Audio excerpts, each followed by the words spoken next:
Monsieur le gouverneur de la région de Thiès, Monsieur le préfet du département de Thiès, Monsieur le directeur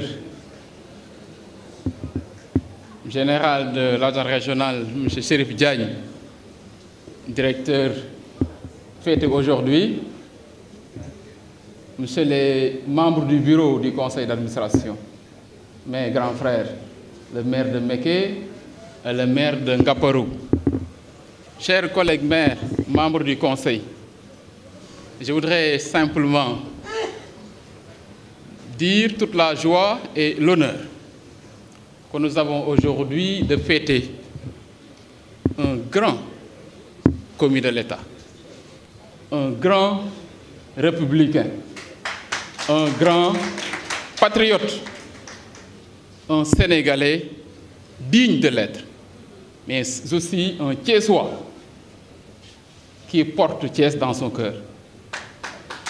Moi, j'ai eu la chance de connaître Chérif il y a 17 ans. Je disais d'ailleurs au gouverneur que moi j'ai été jeté dans le champ politique en 2002, tout juste après mon DIA, sans expérience, en 2002. C'est en ce moment que je l'ai connu.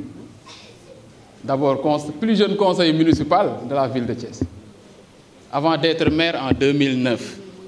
Et aujourd'hui, président du conseil départemental et président du conseil d'administration.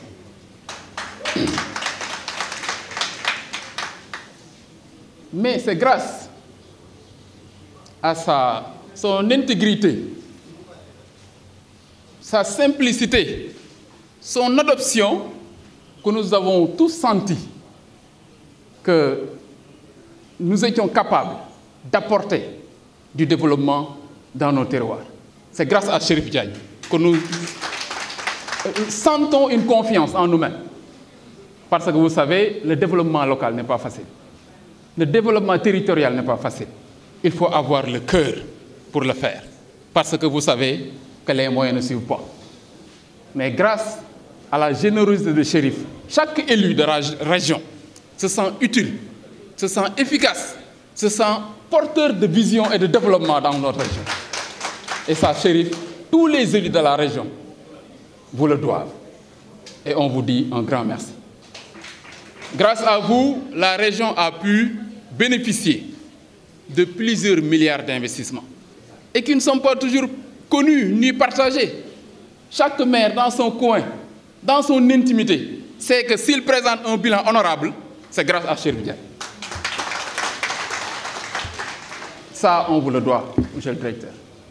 C'est pourquoi, lors de notre dernière réunion de conseil d'administration, avec les membres du bureau ici présents, comme je l'ai dit, le maire de Méké et le maire de Ngaparou, sur notre proposition, à l'unanimité, le conseil a accepté de fêter notre grand frère, notre ami de toujours. Comme il m'a dit tout à l'heure, mon neveu pour l'éternité, mon oncle pour l'éternité mérite d'être fêté. Devant l'éternel, Chérif, devant l'éternel, Thiès vous doit. Pour l'éternité, le Sénégal vous doit. Un grand merci. C'est symbolique la cérémonie que nous faisons aujourd'hui. Elle est symbolique.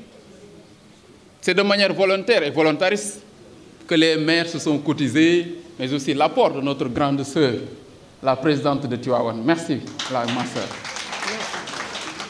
Mais également, vous représentez, mais également le PNDL, nos partenaires de toujours. Et aujourd'hui, c'est avec une grande joie et une fierté que j'ai retrouvé un grand frère, Mamadou Wade, le secrétaire général de l'ADM, qui, d'ailleurs, et un jour, Inch'Allah, on le fera, mérite d'être fêté par Thiès. Parce que si les chantiers de Thiès de 2004 ont réussi, c'est grâce à Mamadou Wade. Beaucoup de gens ne le savent pas. C'est Mamadou Wade qui était le maître d'œuvre de la mise en œuvre des chantiers de Thiès. Donc Mamadou, Thiès vous doit beaucoup. Et c'est avec joie qu'on vous retrouve aujourd'hui à ce niveau de responsabilité. En tout cas, merci et vous serez toujours le bienvenu à Thiès. Aux parents de Chérif, moi j'ai la chance de travailler avec la femme de Chérif, Madame Diaye, qui fait partie de nos agents les plus adorables et les plus engagés, les plus dynamiques.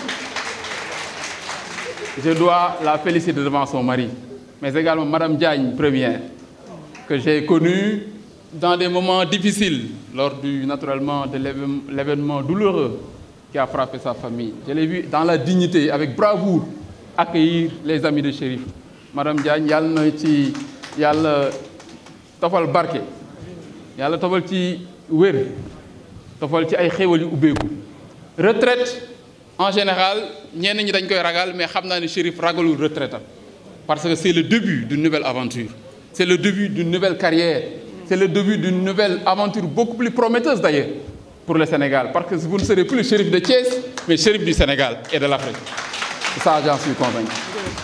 En tout cas mbokkam yi ngeen xam ni ñun ñi yàlla dogal ñu am chance su liggéey ak Chérif Diagne jàpp leen ni seen njaboot seen doom nekkoon naag ñun nekkin bu rafet seq naag ñun seq kóllëre gu rafet, mais également bu sell liggéeyal na Thiès liggéeyal na Sénégal.